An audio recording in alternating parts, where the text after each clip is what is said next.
शक्तिपात के माध्यम से कुंडलिनी जागरण के संबंध में कुछ जानकारी। शक्तिपात का धर्म में क्या स्थान है? शक्तिपात अहंकार रहित प्रत्यक्ष साधन प्रणाली है। यदि सत्य कहा जाए तो ये कोई स्वतंत्र साधन प्रणाली भी नहीं है। ये सभी प्रणालियों को अग्रसर करने की एक विद्या है। जिस प्रकार भक्त का भक्ति करना तथा ज्ञानी का विचार करना धर्म है, उसी प्रकार शक्तिपात में समर्पण धर्म है। स्वाभाविक रूप से आंतरिक उन्नति करते हुए निज स्वरूप स्थापना का एक उपाय है।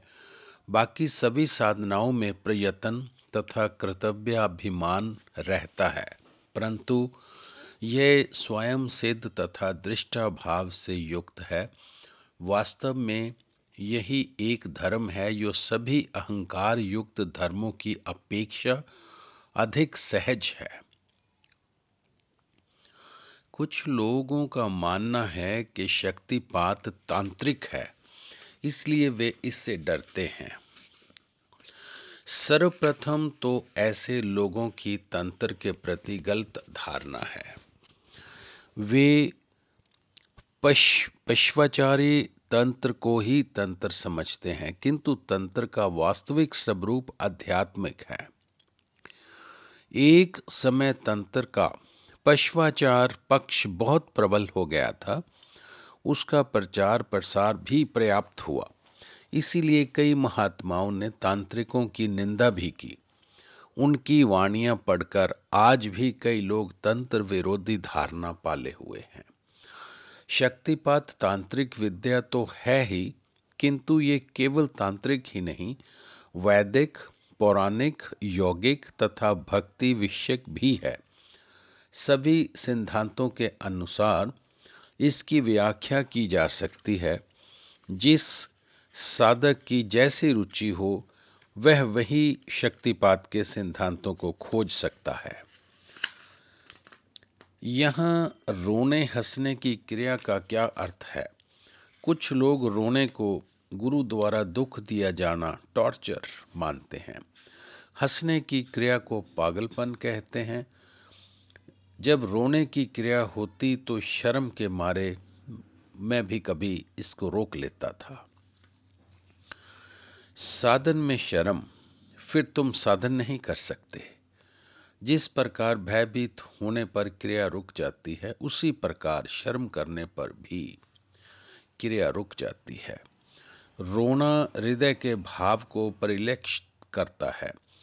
ये भाव प्रभु प्रेम या विरह का हो सकता है, या विषयों से छुटकारा प्राप्त नहीं कर पाने की वेदना का, या अपने द्वारा किया गया कोई पाप कर्म याद आने पर पश्चाताप के कारण हो सकता है। भाव ये है कि किसी भी प्रकार पुराने संस्कारों के उदय होने पर साधक का हृदय चीत्कार कर उठता है तथा उसके नेत्रों से अश्रुपात होने लगता है। वह दुखी मन से जोर जोर से रो भी सकता है। ये संभव है कि साधक को उस रोने के कारण समझ में नहीं आए, फिर भी रोता है। गुरु द्वारा दुख देने वाली बात वही कह सकता है जो इस साधन क्रम से अनभिज्ञ हो। इसी प्रकार हंसना हृदय को हर्ष को परिलक्षित करता है।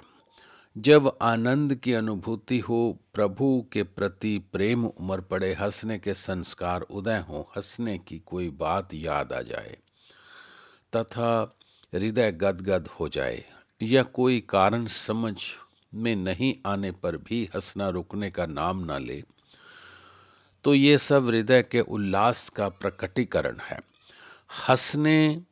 हंसना अकेले भी हो सकता है तथा समूहक साधन में बैठने पर समूहक क्रिया के रूप में भी। यदि समूहक हंसी पर एक बार आरंभ हो जाए तो लोग पेट पकड़ पकड़ कर हंसते चले जाते हैं।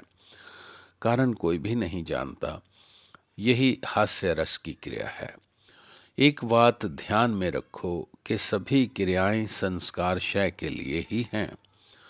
जिस क्रिया से संस्कार संचय होता है उसी क्रिया से क्षय भी होता है। संचय समय कर्ताभिमान युक्त कर्म होता है तो क्षय समय अहंकार रहित दृष्टा भाव युक्त शक्ति की क्रिया। कर्म प्राय जगत में होता है तो क्रिया अंतर में। संचय समय अहम कर्म का साथ मिल जाता है तो क्रिया में अर्थात क्षय समय क्रिया में अहम का प्रथ कवच बना रहता है। घर गंदा होते समय भी कचरा फैलता है तथा सफाई करते समय भी कचरा फैलता है। संचय के पश्चात घर मलिन हो जाता है, सफाई के पश्चात कचरा कहीं दिखाई नहीं देता। यही क्रिया शक्ति की कृपा है। इसी लक्ष्य की प्राप्ति के लिए सब साधनाएं हैं। इसी के लिए विरक्त तथा तपस्वी वनों में भटकते हैं। गुरु कृपा से अपनों को ये शुभ अवसर घर बैठे प्राप्त हुआ है। जय गुरुदेव।